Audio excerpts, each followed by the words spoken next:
Because you eat with your eyes before you do your mouth, so I always want stuff to look pretty. It's so pretty. Okay, well that's going to take a while, so I guess we will be back in just a minute. Okay. Top layer is on. Lay it out.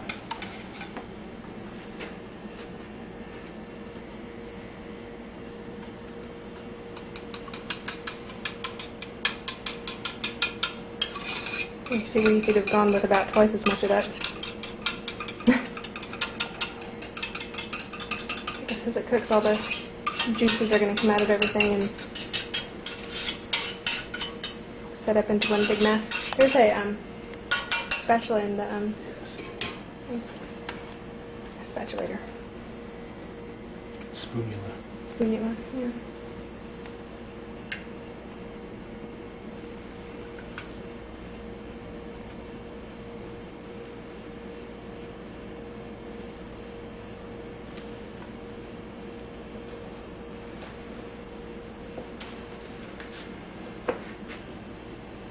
Yeah, I actually could use a lot more of this. Frosting a cake.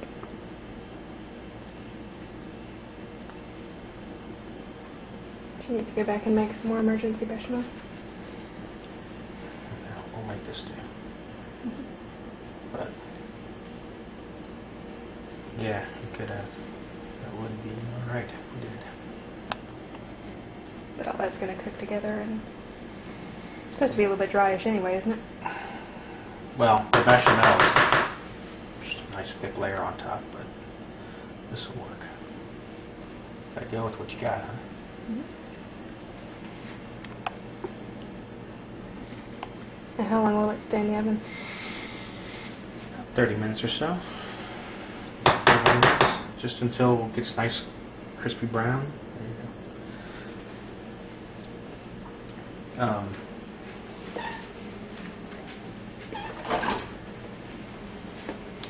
Just gonna, oops, rip off some more of this cheese right here on top, just for good measure.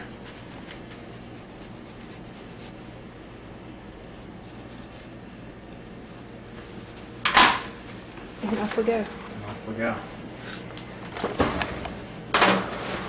Alright, now I'm going to admit that's not the best one I've ever made because, yeah, I could use a lot more bechamel sauce, I could use a lot more meat inside of it, but honestly and truthfully, this is the first time I've only made one pan. Usually it's like, you know, a whole production, because if you're going to go through it, it's just like making baklava. Why make one little pan when you can make 500 of them, and it's, you know, just as big of a pain in the ass. But we're going to do that too one of these days. We'll get Helen to do it. So anyhow, 350 degree oven, do 375 if you want. You can do 400, I really don't care.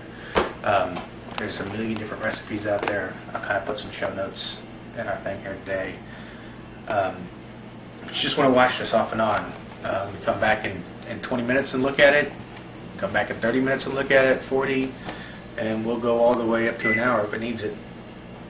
That might get it a little bit dry because if you have a thicker layer of bechamel on top, then it's alright to do that, but it'll get a nice brown, nice dark brown on top, and that's when you know you're done. So we'll be back. I'm going to check it in 20 minutes and we'll be back.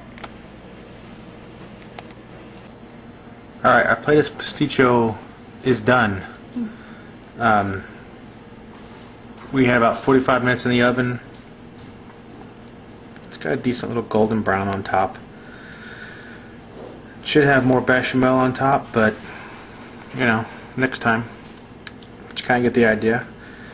You want to let this sit for about 5 minutes before you cut into it and be ready to go. So y'all have fun out there, and we'll see you next time.